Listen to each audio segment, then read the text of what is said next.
কষ্টের লেভেলটা কেমন করে কমাতে পারি এটা জানার দরকার আছে না নাই? মানুষের জীবনের সবচেয়ে বড় তিতা সত্য কথা হচ্ছে যে মানুষ যেটা খুব সহজে পেয়ে যায় এটার মূল্যায়ন সে করতে চায় না, আর যেটা যেটা সে পায় নাই, যোগ্য ছিল না তার, তবুও সে এটার প্রতি মায়া কমাতে পারে না।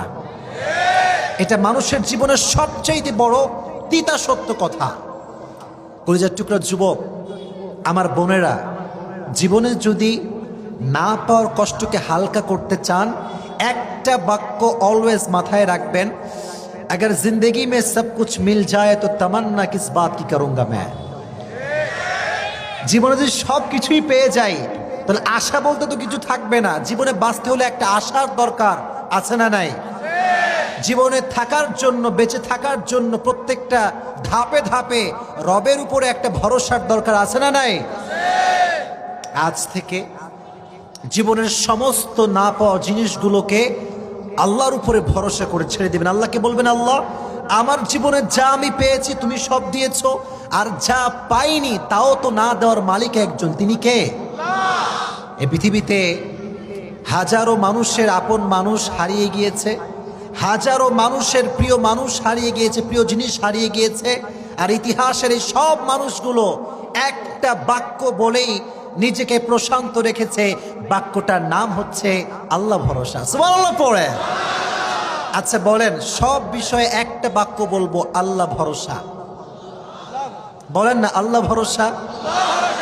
এই কথা যে বারবার বলতে পারবে যে আল্লাহ ভরসা, আল্লাহ ভরসা, আল্লাহ বলে বান্দা তুই যদি বলতে পারিস, ওয়ামাই ইয়াতাওয়াক্কাল আলাল্লাহি ফাহুয়া হাসবু, whoever trusts in Allah, Allah is sufficient for him। যে ব্যক্তি আল্লাহর উপরে ভরসা করে আল্লাহ একাই তার জন্য যথেষ্ট হয়ে যায়। পাবনার মানুষ এত আস্তে সুবহানাল্লাহ পড়লেন।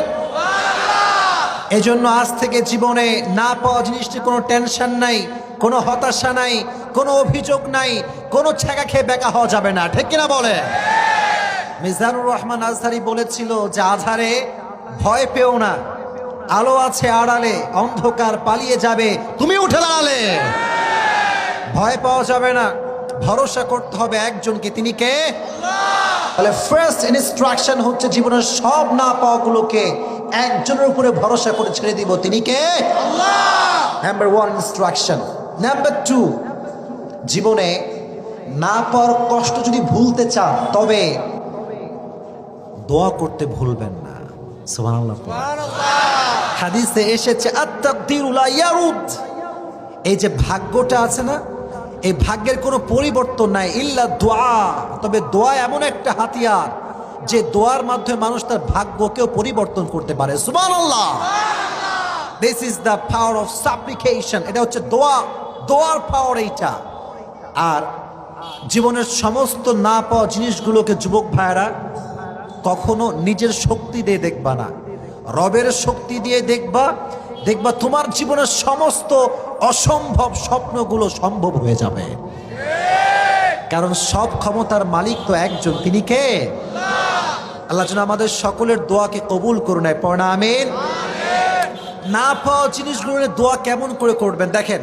তাহাজ্জুদের জায়নামাজে দাঁড়াবেন, দাঁড়ায় আল্লাহকে বলবেন, আল্লাহ প্র্যাকটিক্যালি দেখাচ্ছে, দেখেন না পাওয়া জিনিসগুলো নিয়ে আল্লাহকে বলবেন, আল্লাহ আমার জীবনে যেটা আমার হবে, আমার কপালে লেখা আছে, তুমি খুব দ্রুত এটা আমাকে দিয়ে দাও, কারণ আমি ধৈর্যশীল না, ধৈর্য খুবই কম, এত বেশি মায়া কাজ করে আমার যে আমি সহ্য করতে পারি না।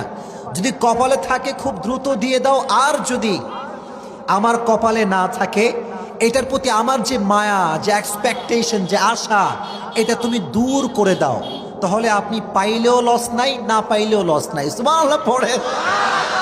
পাইলে লস নাই কেন? ভাগ্যে ছিল, পেয়ে গিয়েছি, আলহামদুলিল্লাহ। আর যদি নাও পাই তো কোনো কষ্ট নাই, কারণ যার প্রতি আমার কোনো মায়া নাই তারে পাইলেও কি না পাইলেও কি, doesn't matter, I don't care. এজন্য দোয়া করা ভোলা যাবে। সর্বশেষ একটা কথা বলে মূল আলোচনায় ফিরে যেতে চাই। জীবনে এত চাওয়া দিয়ে কি হবে, এত পাওয়া দিয়ে কি হবে? একদিন তো মরনা হোগা, একদিন তো মরেই যাব। এত চাওয়া দিয়ে কি হবে? এত হতাশা দিয়ে কি হবে? আমার ব্যক্তিগত কথা বলছি, আমার যখন জীবনে না পাওয়া জিনিস নিয়ে খুব বেশি কষ্ট হয়, খুব বেশি আমি দুঃখ পাই, আমি সোজা কবরস্থানে গিয়ে কবরের পাশে দাঁড়াই। আমার মন আমাকে বলে দেয় এই জীবনের সমস্ত পাওয়া আর সমস্ত না পাওয়া শুধুমাত্র একটা ধোঁকা, আর কিচ্ছু হতে পারে না। কবর আমাকে বলে দেয় জীবনের সব আয়োজন বৃথা, সব আয়োজন কি বৃথা। এই দেখেন আমি আসছি, আজকে যুবকরা আসছে, যখন যাব সেলফি তুলবে, আসার সময় সেলফি, এই যে এত সেলিব্রিটি, এই সেই ইত্যাদি। আমি কখনো ধোঁকা খাই না এই জন্য, কারণ আমি জানি যে দুনিয়ার জীবনে আজকে মরে গেলে কালকে আমার নামটাও কেউ মনে রাখবে না। This is the Nature of life, এটাই জীবন। এজন্য আজ থেকে আমি তোমাদের জন্য ফার্স্টে তোমাদের হক আদায় করলাম, মোটিভেশন।